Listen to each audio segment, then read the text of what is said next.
Now, the interest has been accrued up to the point when we start paying it, because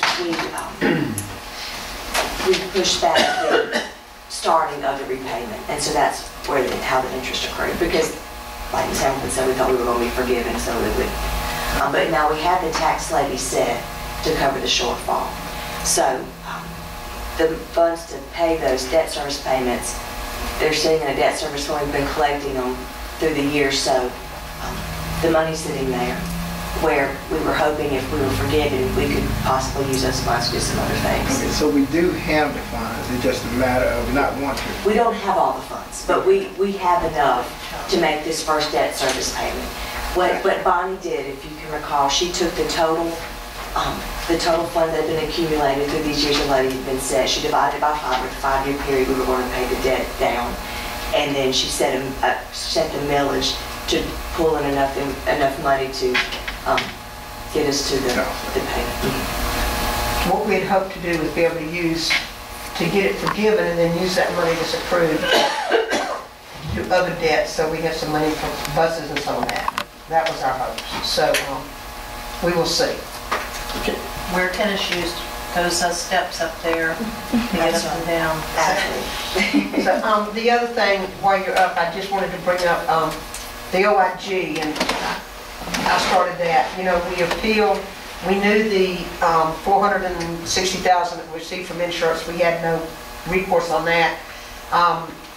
OIG hasn't answered us. It's only been 7 months or so, so they don't work quickly.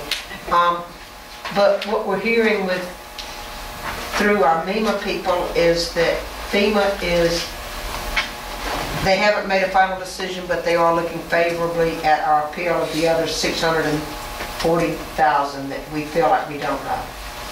So we're just waiting on that, and then we'll see what our next step is on that one. So FEMA does have ability to say no. They followed all the steps, and they don't have to repay this. So that's what we're hoping there. All right. The Thank you. MSBA, what did this do with that? Tim passed it back over here because he saw my name on the sheet. Okay. Oh, yes, he's right. All right.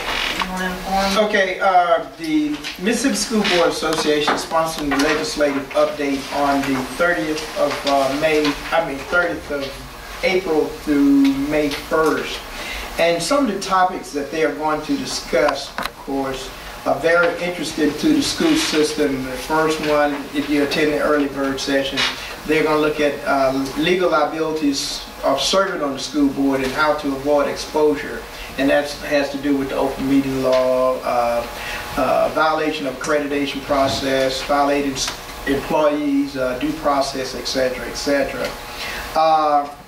On day 2, they're going to have a panel that is going to discuss the impact of charter school law and other legislation that was passed, how it's going to impact our district. I think that would be very informative, and it would be good if some of us would attend that. Also, they're going to talk about where we headed with the charter school, how it's going to impact MAEP funding and also school consolidation. Then they're going to review the other laws that impact school districts throughout. The reason I brought this up is because I know many times that you guys have looked at me as being, attendee to most meetings. Unfortunately, I will be out of country during that time, and I hope that somebody from Long Beach will attend that. They are giving 9-hour school board member credit for that, and if Jim would like to attend, they're giving 6 hours for legal as well. So it would be not, I know that you guys are not shooting for the high hour award attendees, but I believe these subjects is very important to the Long Beach School District.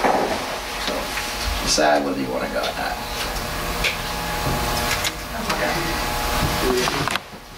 You want me to? Yeah.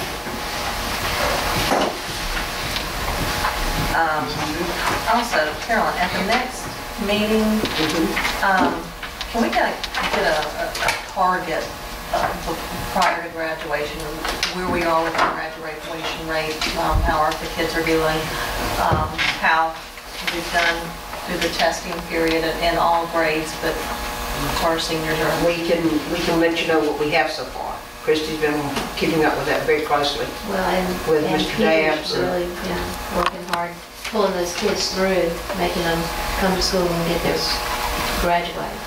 And with Vivian I've seen and that. Russ, I mean, they've really been working with the students. But, and then now the test scores, they won't take their tests until May, and we won't get those back for a while. And then US history, we don't have any, even Well, from the ones in December, we don't have those test scores Just don't back. have those yet. We won't get those back until September, probably, since it's a first round test. But for this year's graduating class, we will be able to tell you something about it. Y'all started working on the cohort group for this year, and we will have Well, something to be able to give you. That's something. actually That's from not the year this- prior. Yeah, it's the The year prior. cohort is the 5-year. Good deal. But we'll try to have some information for you. Okay. Any other discussions, or do I have a motion to consider going into executive session? Motion. Second? Second. These items, because it's a student matter and a personnel matter, those are plainly always appropriate executive session topics. I think y'all should go ahead and vote now on it, and rather than have to come out and announce the vote, if that's okay. You just don't like walking, that's all. No, it's just so cumbersome. Have we had that executive session No. discussion since you've been here? No, because, Can I do that again? yes, do that again. Well, would you just, just a minute, we'll get some candy. I'm sorry. Under the executive session laws, there's a list of topics that are appropriate for executive session. But a lot of things are not appropriate for executive session. If you wanted to talk about a personnel action, okay? Well, that's generally proper for an executive session topic. So any member has the right to say, to move that the meeting be closed, to go back there and tell you what the topic is he wants to talk about, he or she wants to talk about. We always second it, but if that motion doesn't have to be seconded. If a majority wants to go back there and determine if it's appropriate, you do that. The law says the vote to go into executive session has to be public. What many bodies do is they go back there and they say, we're going to have student hearings, which by law have to be private, which is obvious, so that everybody troops back out here. Somebody moves to go into executive session in a second, and everybody sees the vote.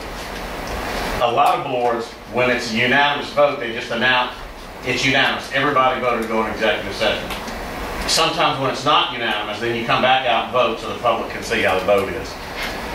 But there's a quirk that I want everybody to be aware of again. If we were getting sued by somebody and I wanted to go in executive session and talk about what's going on in that lawsuit, how we might settle it, or what our strategy was in defending the lawsuit. Well, plainly, obviously, that's a proper topic for executive session. It's kind of a waste of effort for you guys to say, I move we close the meeting to determine whether or not we need to go into executive session to discuss this litigation. It's no secret, it's the litigation, everybody knows it. So you don't need to go into closed session to decide whether or not you want to. So you don't have to go back in closed session to make a determination. The only time you have to go back is if you say, well, let's see, personnel matter. And then you go back there and somebody says, the personnel matter I want to discuss is pay raises for all of our teachers. Well, when we get back there and if you said that, we discover that's not an appropriate executive session topic. So you can't talk about that. So we come back out and not do it. So you have the right to go into executive session to talk, to tell the other members what you want to talk about. Because if you had to do that in open session, you've blown the point of it. You see what I'm saying? So we don't always have to go back there to say, we're going to talk about this litigation. And we can do it out here. We only go back there to make the determination if there's a need to, if we should talk privately about is it proper or not proper for executive session. I bring it up because a student hearing and a personnel matter are always proper topics, so you don't really need to go back there to decide. You And only- that's all we know. Yeah, yeah, I mean, if, you only need to go back there if it's a topic that, if you discuss it out here, you know, if you want to talk about firing your lawyer, well, if you say that's the reason you want to go to executive session, there's not much point in going to executive session now, it's out. So, that's why it's so cumbersome, but it's very important we obey executive session rules. They're very careful, they're very tight, you know, that's why I'm real careful about it when we go back.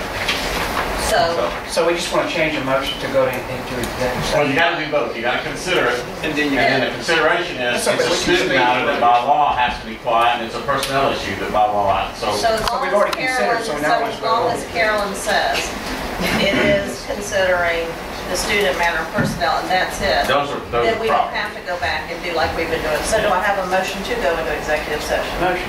Second. Second. Vote. All in favor? Yeah, she'll take So, do I have a motion to adjourn? Motion. Motion second. Second. Adjourn.